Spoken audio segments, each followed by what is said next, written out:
श्री शिवाय नमस्तुभ्यम दोस्तों। आप सभी लोग जानते हैं कि साल का आखिरी चंद्र ग्रहण इस बार 7 सितंबर के दिन लगने वाला है। तो ये चंद्र ग्रहण कब से लेकर कब तक लगेगा, इसका सूतक काल कब शुरू हो जाएगा, इसके अलावा ये चंद्र ग्रहण क्या हमारे भारत में दिखाई देगा और अगर दिखाई देगा तो हमें क्या क्या सावधानियां बरतनी है सूतक काल में और चंद्र ग्रहण के दौरान, सारी जानकारी हम आपको इस वीडियो में यहाँ पर देने वाले हैं। देखो, इस बार जो भाद्रपद मास की पूर्णिमा तिथि है या जिसे पितृपक्ष पूर्णिमा भी आप कह सकते हो, इसी पूर्णिमा के दिन जो है इस बार ये चंद्र ग्रहण लगने वाला है, जो कि साल का दूसरा और आखिरी चंद्र ग्रहण रहेगा। ठीक है, और ये चंद्र ग्रहण खास इसलिए है क्योंकि ये पितृपक्ष पूर्णिमा के दिन ही ये चंद्र ग्रहण लगने वाला है।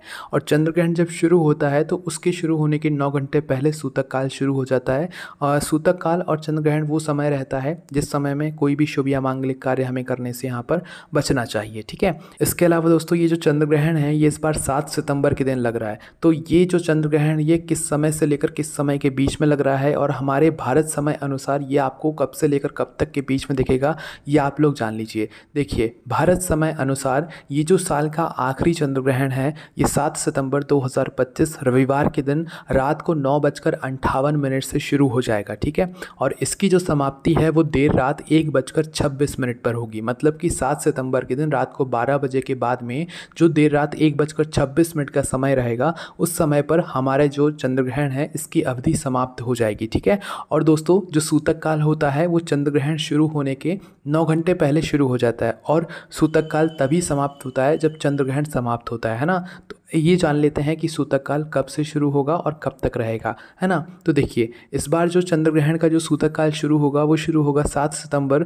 2025 रविवार के दिन दोपहर को 12:57 पर, है ना। और इसके बाद में इसकी जो समाप्ति होगी वो यहाँ पर देर रात 1:26 पर ही होगी जब हमारा चंद्र ग्रहण जो है वो समाप्त हो जाएगा। ठीक है, और इस बार का ये चंद्र ग्रहण जो है आपको लाल कलर का दिखाई देगा, ब्लड मून जिसे आप लोग यहाँ पर कह सकते हो। ये जो चंद्र ग्रहण है ये हमारे भारत में दिखाई देगा। विशेष रूप से ये प्रश्न बहुत सारे लोगों का था कि क्या ये चंद्र ग्रहण हमारे भारत में दिखाई देगा। जी हाँ, ये चंद्र ग्रहण पूर्ण रूप से हमारे भारत में दिखाई देगा और कई सारे देशों में दिखाई देगा। ठीक है, ज़्यादातर जगहों पर ये चंद्र ग्रहण आप लोगों को देखने के लिए मिल जाएगा। ठीक है, तो इसलिए इसका सूतक काल भी हमारे भारत में मान्य है और चंद्र ग्रहण भी मान्य है ना।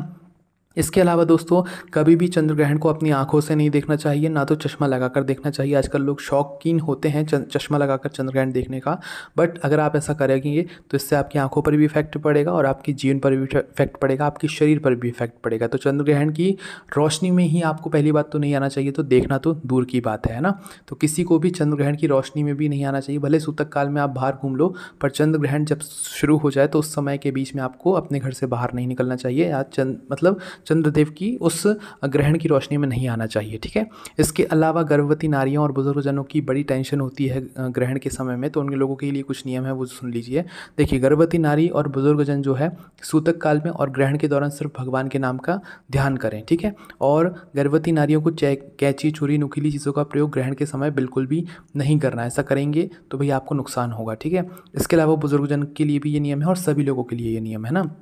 और ग्रहण के दौरान खाना भी नहीं खाना चाहिए और सोना भी नहीं चाहिए। वैसे सूतक काल के लिए भी ये नियम है, खाना भी नहीं चाहिए, सोना भी नहीं चाहिए, पर गर्भवती नारी और बुजुर्गजन जो है खा पी सकते हैं अगर ज़रूरी है, और नहीं है तो कोई बात नहीं है, आप लोग बिना खाए रह लीजिए, वो ज़्यादा अच्छा रहेगा। ठीक है, तो इस समय आपको सोना भी नहीं चाहिए, ये थोड़ा आप लोग ध्यान दीजिएगा, है ना। और जब सूतक काल शुरू होता है, सूतक काल शुरू होने से पहले आपको तुलसी पत्र तोड़कर रख लेने होते हैं और इसे अपने घर के जल में डाल देना होता है, भगवान वाले स्थान पर रख देना होता है ताकि ये जगहें शुद्ध रहें, अशुद्ध ना हो। ठीक है, और जब ग्रहण समाप्त हो जाता है तो ग्रहण के समाप्त होने के बाद आपको गंगा जल डालकर स्नान करना चाहिए और उसके बाद में अपने पूरे घर में भी थोड़ा थोड़ा गंगा जल छिड़कना चाहिए ताकि आपका पूरा घर शुद्ध हो जाए। ग्रहण के दौरान और सूतक काल के समय आपको भगवान को स्पर्श नहीं करना चाहिए, भगवान के मंदिर नहीं जाना चाहिए, वैसे भी पट वगैरह सब बंद हो जाते हैं ना, तो आपको अपने घर के मंदिर में पूजन करना चाहिए ग्रहण और सूतक काल के समय में। इस बात का थोड़ा सा विशेष रूप से ध्यान दीजिएगा। जब ग्रहण समाप्त हो जाता है, ग्रहण समाप्ति के बाद दान पुण्य करने का विशेष महत्व बताया गया है।